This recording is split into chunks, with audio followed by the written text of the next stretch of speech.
Ciao a tutti, sono Paolo e faccio il pittore. Nel video di oggi vediamo come fare il gesso acrilico. Questo qua era un video che doveva uscire molto tempo fa, però per motivi vari lo facciamo adesso. Prima di iniziare però ci tengo a precisare che questo qua è un gesso vinilico, la differenza sta nell'legante. Qui utilizziamo il Vinavil, nel gesso acrilico è l'acrilico, però la colla vinilica è stabile, ottima e fa il suo dovere. Quindi basta con le chiacchiere e via con il tutorial. Ciò che ci serve sarà Vinavil, gesso di Bologna, acqua, un setaccio, un contenitore dove andremo a mettere l'impasto e qualcosa anche per girare, guanti e una superficie su cui lavorare. Iniziamo prendendo 3 misurini di gesso di Bologna che andremo a setacciare. Mi raccomando, riciclate le cose che avete in casa, non andate a sporcare un bicchiere inutilmente. Quindi con parsimonia e con pazienza andiamo a setacciare tutto il gesso. Perdere 5 minuti adesso ci farà risparmiare del tempo dopo, quando andremo a mischiare il gesso con la colla e con l'acqua. Quindi setacciamo tutto il gesso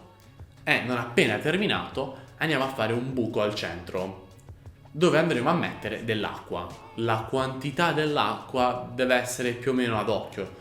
La consistenza del gesso deve diventare più o meno come quella della colla Vinavil. Naturalmente se mettiamo più acqua non è un problema, anche perché poi quando andremo ad utilizzare il gesso andremo a diluirlo con un po' d'acqua, anche perché nel tempo l'acqua evapora, quindi ogni tanto dobbiamo andare a ricaricare la porzione d'acqua nel composto che andremo a fare e girare. Quindi mischiamo il contenuto fino a quando non otteniamo questa consistenza e infiliamo le nostre mani, utilizziamo le mani per ricercare i grumi. Dobbiamo rendere il gesso liscissimo, non ci devono essere grumi. Possiamo anche utilizzare il contenitore, il palmo della mano e schiacciare il gesso sul supporto, sul contenitore. Quando sentiamo che non ci sono più grumi, possiamo prendere la colla. Avremo già preparato 2 parti di colla vinilica utilizzando sempre lo stesso misurino che andremo a versare all'interno del composto. Prima utilizzando qualcosa per girare, poi anche con le nostre mani andiamo a mischiare il tutto. Utilizzare le mani ci fa sentire proprio la consistenza e effettivamente se ci sono dei grumi, anche perché nella colla vinilica possono essere presenti e anche questi possono dar fastidio. Quindi ci assicuriamo che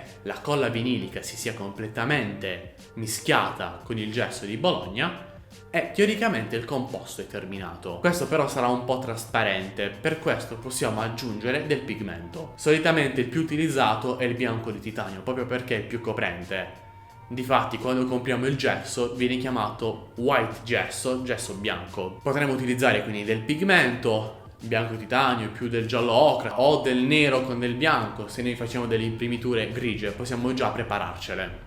Quindi andiamo a mischiare il pigmento. Eventualmente non vogliamo utilizzare il pigmento o non ce l'abbiamo sotto mano o non vogliamo spendere dei soldi per del pigmento, possiamo anche utilizzare del colore acrilico che va anche molto bene. Utilizziamo del bianco acrilico, ne versiamo un po' la quantità che vogliamo, più ne mettiamo naturalmente più sarà coprente e il gesso è completato. Mi raccomando, chiudete la superficie e ogni 2 settimane aprite, vedete in che condizioni si trova l'acqua, versatelo un po', mischiatelo e quello è ottimo e vi durerà tantissimo. Io ho ancora dipinti del 2017 quando ho scoperto questa ricetta e l'imprimitura è ancora in ottime condizioni, come se avessi utilizzato il gesso acrilico.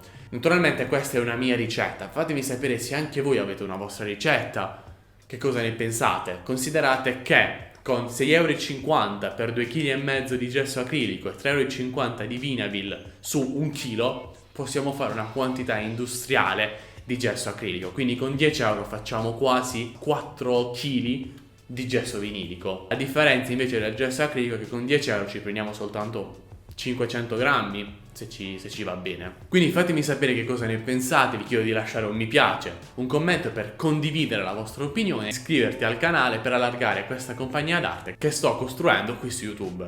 Grazie se hai visto tutto il video, arrivederci.